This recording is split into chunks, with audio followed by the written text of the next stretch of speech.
Viewers అందరికీ నమస్కారములు. మన ఛానల్ని ఫస్ట్ టైం వాచ్ చేస్తున్న వ్యూవర్స్ అందరూ కూడా స్పోర్ట్స్ రిలేటెడ్ అప్డేట్స్ కోసం తప్పకుండా మన ఛానల్ని సబ్స్క్రైబ్ బటన్ మీద క్లిక్ చేసి సబ్స్క్రైబ్ చేసుకోండి. ఎందుకంటే మన ఛానల్ని మీరు సబ్స్క్రైబ్ చేసుకుంటే మన ఛానల్లో వచ్చే స్పోర్ట్స్ అప్డేట్స్ అనేవి మీకు త్వరగా వేగంగా వచ్చే అవకాశం అయితే ఉంది. పాకిస్తాన్ని పతనం చేసి కంగారు పెట్టి ఐసీసీ ఛాంపియన్స్ ట్రోఫీ 2025లో భారత్ ఫైనల్లోకి అడుగుపెట్టింది. మెన్ అండ్ బ్లూ బ్లాక్ క్యాట్స్ని ఓడిస్తుందా? భారత్ తీసుకోవాల్సిన జాగ్రత్తలేంటి?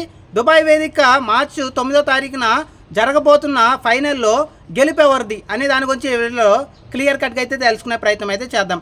ఇప్పటికే మనం చూసుకుంటే వరుసగా గ్రూప్ స్టేజ్లో 3 విజయాలు సాధించిన భారత్ జట్టు బంగ్లాదేశ్పై, పాకిస్తాన్పై, న్యూజిలాండ్పై బంపర్ విక్టరీలు సాధించిన భారత్ జట్టు సెమీఫైనల్కి చేరుకుంది.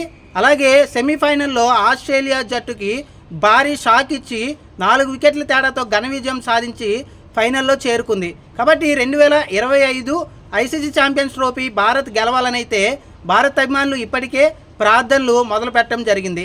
ఇక ముఖ్యంగా మనం చూసుకుంటే న్యూజిలాండ్ కూడా అంతే బలంగా అయితే కనిపిస్తుంది. ముఖ్యంగా న్యూజిలాండ్ జట్టు బ్యాట్స్మెన్స్, బౌలర్స్ కూడా మంచి ఫామ్లో ఉన్నారు. కాబట్టి ది బెస్ట్ వర్సెస్ బెస్ట్ మ్యాచ్గా మార్చి 9వ తారీఖు ఈ ఐసీసీ ఛాంపియన్స్ 2025 ఫైనల్ అయితే జరగబోతుంది.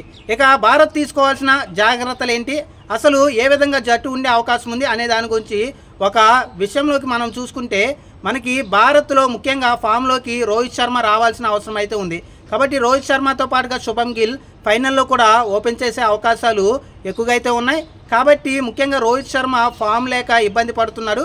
కాబట్టి ఫైనల్లో పంచ్ అదూసు అయ్యేలాగా రోహిత్ శర్మ ఫామ్లోకి వచ్చి ముఖ్యంగా ఒక 30 ఓవర్స్ కనుక నిలబడగలిగి మంచి భారీ షాట్లు, 4లు, 6లతో బౌండరీలతో అదరకొడితే మాత్రం న్యూజిలాండ్కి చుక్కలు కనిపించే అవకాశం అయితే ఉంది. కాబట్టి ముఖ్యంగా కెప్టెన్ రోహిత్ శర్మ ఫామ్లోకి రావాలని అయితే భారత అభిమానులతో పాటుగా రోహిత్ ఫ్యాన్స్ అయితే కోరుకుంటున్నారు. కాబట్టి రోహిత్ శర్మ కనుక ఫైనల్లో కనుక ఫామ్లోకి వస్తే న్యూజిలాండ్కి చుక్కలు కనిపించే అవకాశం అయితే ఉంది.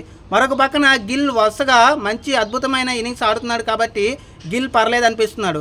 ఇక కోహ్లీ విషయానికి వస్తే కోహ్లీ కూడా పాకిస్తాన్పై అలాగే ఆస్ట్రేలియాపై అదిరిపోయే ఇన్నింగ్స్ అయితే ఆడాడు. కాబట్టి కోహ్లీ ఈ ఐసీసీ ఛాంపియన్స్ ట్రోఫీ 2025లో మంచి టచ్లోకి వచ్చినట్లయితే కనిపించాడు. కాబట్టి కోహ్లీ కూడా వన్డౌన్లో మంచిగా ఆడే ఛాన్స్ అయితే ఉన్నాయి. ఆ తర్వాత ముఖ్యంగా మనం చూసుకుంటే శ్రేయస్ అయ్యర్ కూడా మంచి బ్యాక్ టు బ్యాక్ 50స్తో అదర కొడుతున్నాడు. కాబట్టి శ్రేయస్ అయ్యర్ కూడా ఫామ్లో అయితే ఉన్నాడు. కాబట్టి ఓవరాల్గా ఫస్ట్ 4 ప్లేసెస్ అయితే ఎలాంటి మార్పులు ఉండే అవకాశం అయితే లేదు. ముఖ్యంగా రోహిత్ శర్మ, గిల్ ఓపెన్ చేసే అవకాశం అయితే ఉంది బ్యాటింగ్ ఆర్డర్ని. అలాగే విరాట్ కోహ్లీ వన్డౌన్ దిగే అవకాశం అయితే ఉంది. ఆ తర్వాత శ్రేయస్ అయ్యర్ బరిలోకి దిగే అవకాశం అయితే ఉంది. ఇక ముఖ్యంగా మనం చూసుకుంటే కేఎల్ రాహుల్ ఉంటాడా లేదంటే రిషబ్ పంత్కి ఈసారి ఏమైనా అవకాశం ఇస్తారా అనేది మనం వేచి చూడాల్సిన అవసరం అయితే ఉంది. ఎందుకంటే ఇప్పటికే మనం చూసుకుంటే కేఎల్ రాహుల్ మంచి ఫామ్లో ఉన్నాడు, అదిరిపోయే ఇన్నింగ్స్ అయితే ఆడుతున్నాడు. మరి రిషబ్ పంత్ని ఏమైనా ఫైనల్లోకి తీసుకొస్తారా అంటే చాలా తక్కువ ఛాన్స్ అయితే ఉన్నాయి. ఎందుకంటే ప్రయోగం చేసే అవకాశం చాలా తక్కువగా ఉంది. ఎందుకంటే కేఎల్ రాహుల్ ఇప్పటికే ఫామ్లో ఉన్నాడు. కాబట్టి కేఎల్ రాహుల్ని కొనసాగించే అవకాశం అయితే 5th స్పాట్లో అయితే ఉంది. ఇక మరొక పక్కన మనం చూసుకుంటే హార్దిక్ పాండ్యా మంచి టచ్లోకి అయితే వచ్చేసాడు.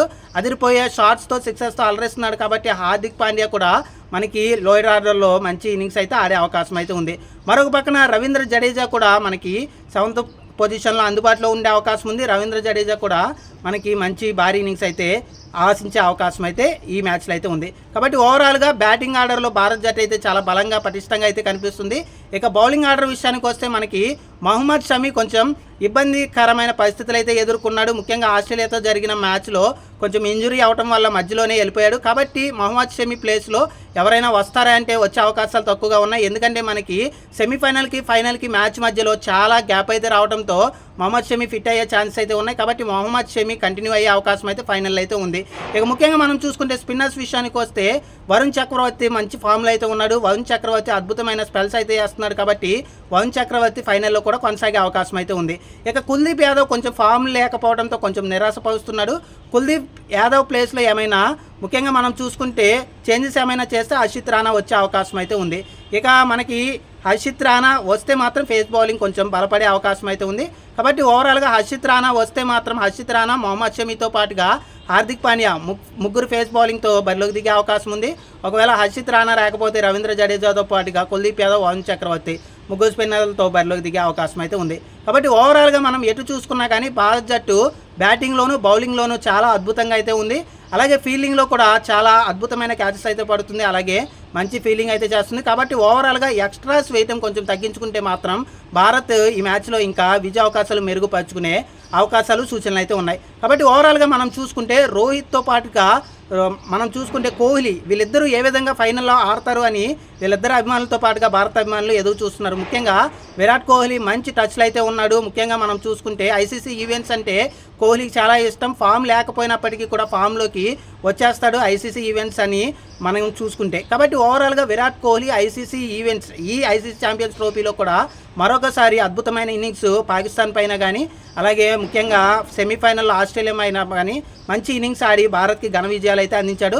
ఇక రోహిత్ శర్మ వంతు వచ్చింది. ఫైనల్లో రోహిత్ శర్మ అదర్హో అనిపించే ఇన్నింగ్స్ ఆడించి భారత్కి గెలిపించాలని అయితే ముఖ్యంగా రోహిత్ ఫ్యాన్స్ అయితే కోరుకుంటున్నారు. మరి ఏం జరగబోతుంది? రోహిత్ శర్మ ఫామ్లోకి వచ్చి భారత్ని గెలిపిస్తాడా లేదంటే మిగిలిన ప్లేయర్స్ ఫామ్లోకి కొనసాగించి భారత్ని గెలిపిస్తారనేది మరికొద్ది రోజుల్లోనే తెలిపబోతుంది.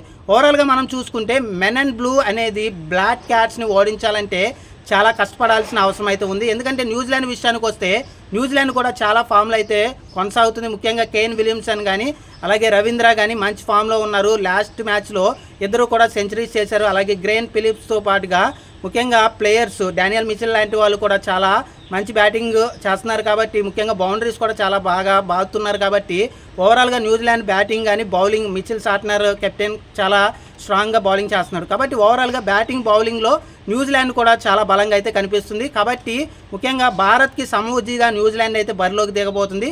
ఏది గెలుస్తుంది అనేది మరికొద్ది రోజుల్లో తేలిపోబోతుంది. కాబట్టి ఓవరాల్గా న్యూజిలాండ్ని తక్కువ అంచనా అయితే వేయకూడదు. ఎందుకంటే ఇప్పటికీ ఐసీసీ ఛాంపియన్షిప్లో ఆల్రెడీ మనం ఫైనల్కి వెళ్ళిన సందర్భంలో ఓడిపోయాం. కాబట్టి చిన్న పామునైనా పెద్ద కర్రతో కొట్టమన్నారు పెద్దలు. కాబట్టి న్యూజిలాండ్ ఏమీ చిన్న పాము కాదు, పెద్ద పాము లాంటిదే.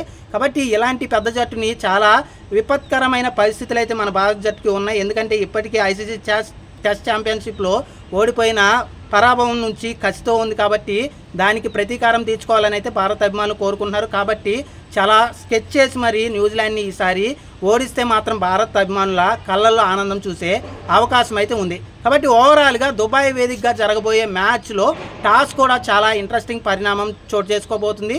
టాస్ గెలిచిన జట్టు ఎక్కువగా బ్యాటింగ్ వైపుగా మొగ్గు చూపే అవకాశాలు అయితే ఉన్నాయి. ఎందుకంటే ఈ పిచ్ ఎక్కువగా బౌలింగ్ అనుకూలం చేసే అవకాశం అయితే ఉంది. కాబట్టి టాస్ గెలిచిన జట్టు 320+ లేదా 300 రన్స్ చేస్తే మాత్రం ముఖ్యంగా చేజింగ్ చేసే జట్టుకి కొంచెం ఇబ్బందికర పరిస్థితులు అయితే ఉంటాయి. ఏదేమైనా కానీ ఈ మ్యాచ్ చాలా రసవత్తరంగా సాగబోతుంది. భారత్ 300 ఒకవేళ న్యూజిలాండ్ చేసినా కానీ చేసే సూచనలు అవకాశాలు అయితే ఉన్నాయి. ఎందుకంటే భారత్ బ్యాటింగ్ లైనప్ అంత బలంగా ఉంది.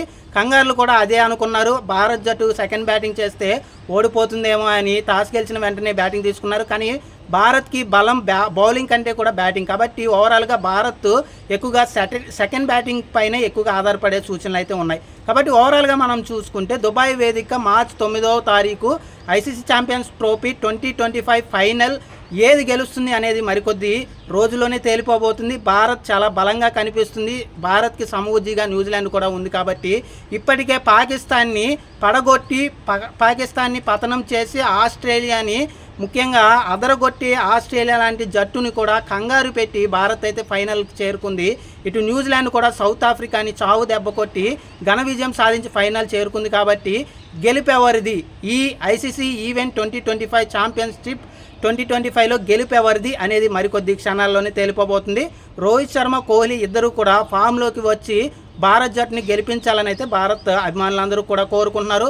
భారత అభిమానులందరూ కూడా ఇప్పటికే ప్రార్థనలు అయితే మొదలుపెట్టారు. మరి భారత అభిమానుల ప్రార్థనలు అలాగే భారత అభిమానుల కోరికను ఆ దేవుడు కరుణిస్తాడా లేదంటే న్యూజిలాండ్ అభిమానుల కోరికను ఆ దేవుడు కరుణిస్తాడనేది మరికొద్ది క్షణాల్లోనే తెలిపబోతుంది. ఇది ఓవరాల్గా దుబాయ్ వేదిక ICC champions trophy 2025 final. Bharat ఏ విధంగా మార్పులు చేసి బరిలోకి దిగితే గెలిచే అవకాశాలు ఉంది, అసలు భారత్ ఎలాగ ఆడితే గెలిచే అవకాశం ఉంది అనే దాని గురించి clear cut complete preview. Thank you అండి.